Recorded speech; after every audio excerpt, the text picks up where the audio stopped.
À ce jour, nous ne savons pas s'il y a de la vie ailleurs que sur Terre. La question est donc comment et où chercher? Comment peut-on s'y prendre d'un point de vue scientifique pour détecter avec certitude les indices d'une vie présente ou passée en dehors de la Terre? On peut commencer par regarder près de nous, dans le système solaire, dans des lieux que nous pouvons explorer avec des sondes spatiales. À partir des scénarios que l'on envisage pour expliquer l'apparition de la vie sur la Terre, on estime qu'il faut de l'eau à l'état liquide, de la matière organique et de l'énergie. La matière organique peut être formée sous certaines conditions dans l'atmosphère d'une planète ou dans des sources hydrothermales au fond des océans. Elle peut aussi être apportée par des comètes et des impacts de météorites. L'énergie, quant à elle, peut provenir tout simplement de notre étoile. Elle peut aussi être produite par des réactions chimiques ou aussi provenir de la chaleur interne de notre planète. Rechercher la vie ailleurs que sur Terre consiste donc pour commencer à rechercher dans quels environnements il peut y avoir de l'eau à l'état liquide ou bien si de l'eau a pu couler dans le passé. On cherche ensuite à savoir si de la matière organique et des sources d'énergie ont été en interaction avec ce solvant. Dans cette vidéo, nous allons nous concentrer sur l'eau liquide dans le système solaire. La possibilité d'eau liquide à la surface des planètes définit la zone habitable du système solaire. Ni trop près, ni trop loin de notre étoile. Aujourd'hui, il n'y a que la Terre qui se trouve dans la zone habitable de notre système solaire. Mais nous verrons que ce n'a pas toujours été le cas. Nous verrons aussi que l'eau liquide a été trouvée bien au-delà de la zone habitable de notre système solaire, ouvrant la recherche de la vie à des conditions très différentes de celles que nous connaissons sur Terre. Et si l'on commençait par Mars? C'est la 4e planète du système solaire et elle est environ 2 fois plus petite que la Terre. Elle possède une atmosphère qui est très ténue comparée à celle de notre planète. Une pression moyenne de 6 millibars à la surface, alors que sur Terre, il y a une pression de 1000 millibars, c'est-à-dire 1 bar. En fonction des saisons, et que l'on soit au pôle ou à l'équateur, la température peut varier entre moins 140 et plus 20 degrés centigrades. On peut se demander pourquoi Mars nous fascine-t-elle tant? Dès qu'on pense à la vie extraterrestre, on pense à Mars et aux Martiens. On pourrait presque dire que tout a commencé sur un malentendu. Avec son télescope, en 1877, l'astronome italien Giovanni Schiaparelli croit observer à la surface de Mars des structures longilignes et sombres qu'il baptise canali.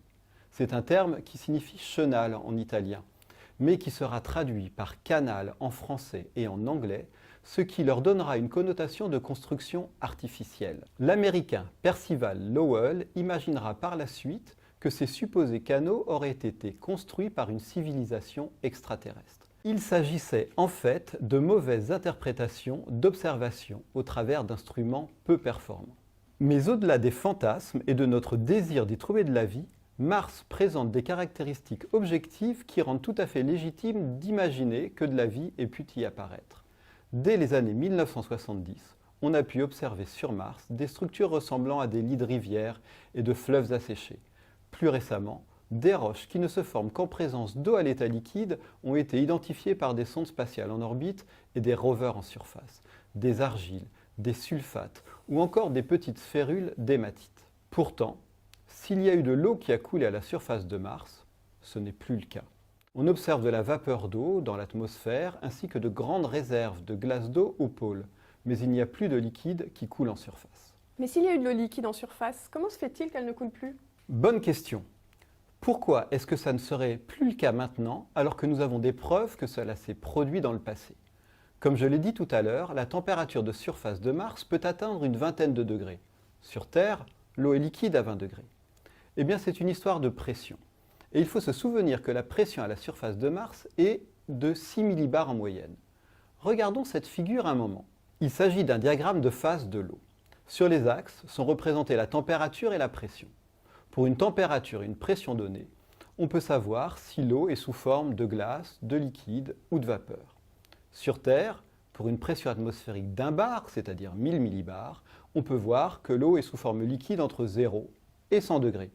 Nous avons l'habitude. Par contre, si l'on augmente la pression, par exemple comme dans une cocotte minute ou si vous vous enfoncez au fond des océans, vous pouvez voir que la température d'ébullition va augmenter. L'eau restera liquide à 110, 120 degrés, voire beaucoup plus. Mais si la pression diminue, vous pouvez voir que la plage de température dans laquelle l'eau va pouvoir être sous forme liquide est de plus en plus réduite. Pour des pressions vraiment faibles, vous pouvez même voir que l'eau passe directement de sa forme solide, la glace d'eau, à sa forme gazeuse, la vapeur d'eau.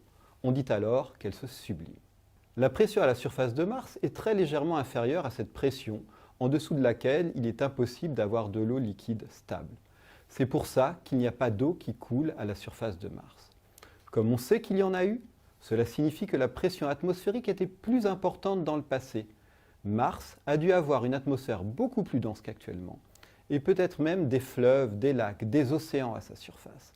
Elle ressemblait peut-être à ça. Pourquoi pense-t-on encore qu'il y a pu y avoir de la vie sur Mars? Mars a perdu son atmosphère car son champ magnétique s'est rapidement éteint. C'est ce dernier qui empêchait l'atmosphère d'être emportée par le vent solaire. Mais avant cela, il y a peut-être 4 milliards d'années, les mêmes ingrédients que ceux qui ont permis l'apparition de la vie sur Terre devaient sans doute être présents sur Mars avant qu'elle ne perde son atmosphère. S'il faut moins de temps à la vie pour apparaître qu'il n'en a fallu à Mars pour se transformer en un désert aride, on peut réellement envisager que Mars ait pu être habité, peut-être uniquement par des formes de vie bactérienne. Pourrait-il malgré tout y avoir encore de la vie sur Mars?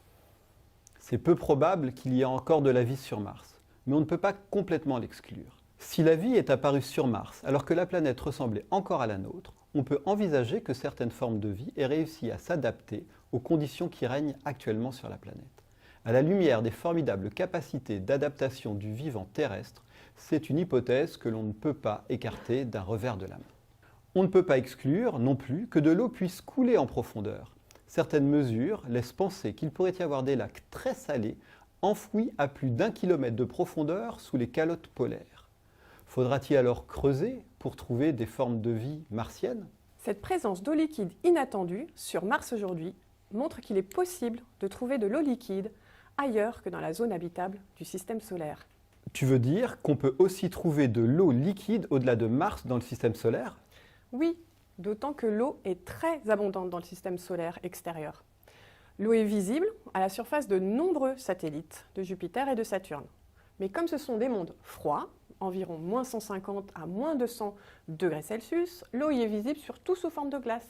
Ainsi, la mission Galileo de la NASA dans les années 90 a apporté de magnifiques images des satellites Europe et Ganymède autour de Jupiter. Et vous voyez qu'Europe présente une surface de glace très lisse, mais qui est striée de fractures. Ces fractures révèlent des processus importants de déformation du satellite. Mais alors, pourquoi pense-t-on y trouver de l'eau liquide? C'est grâce à l'effet de marée. Tu connais l'effet de marée sur Terre. La Lune et la Terre exercent une attraction gravitationnelle l'une sur l'autre. Et cet effet est visible sur Terre avec la déformation de la couche fluide à la surface de la Terre qui conduit aux marées montantes et descendantes de nos océans. Sur les satellites des planètes géantes, un phénomène similaire a lieu. L'attraction gravitationnelle de la planète géante sur ces lunes en orbite elliptique conduit à des déformations au sein de ces satellites. Et ces frictions réchauffent le noyau des satellites et peuvent faire fondre la glace en profondeur. Ces satellites que l'on appelait glacés hébergeraient donc bien de l'eau liquide? Les modélisations d'intérieur planétaire prévoient en effet des océans en profondeur sur ces satellites. Sur Europe, il y aurait un océan de 90 km d'épaisseur sous une fine couche de glace de seulement 10 à 15 km à la surface. Et en 2014, la mission spatiale Cassini-Huygens autour de Saturne a mis en évidence des geysers d'eau salée qui s'étendent sur plusieurs centaines de kilomètres au-dessus de la surface d'Encélade. Cette photo est une magnifique preuve observationnelle de la présence d'eau liquide sous la surface d'Encélade. Cette détection d'eau liquide au-delà de la zone habitable du système solaire est très importante pour l'exobiologie aujourd'hui.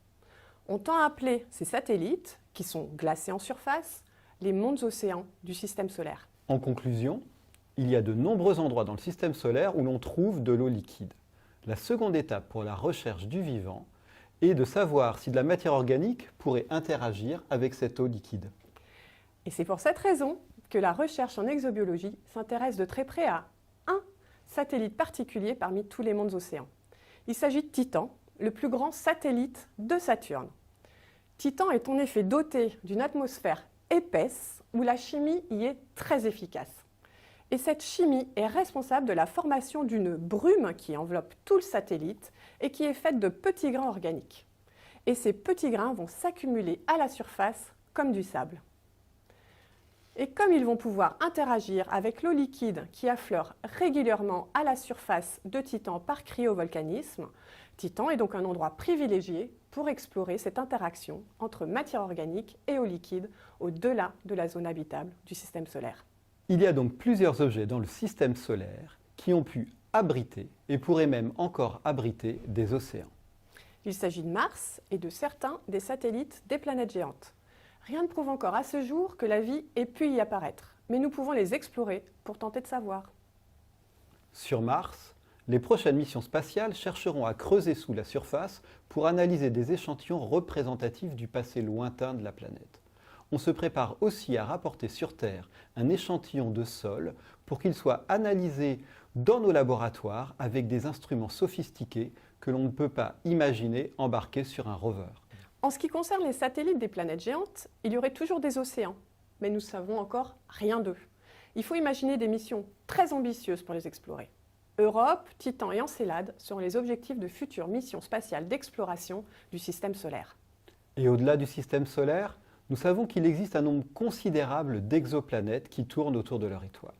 Nous ne pouvons pas les visiter, mais nous pouvons déjà les observer. Mieux les connaître et y rechercher dans leurs atmosphères des signatures que pourrait y laisser la vie est l'un des grands enjeux de l'exobiologie pour les années à venir.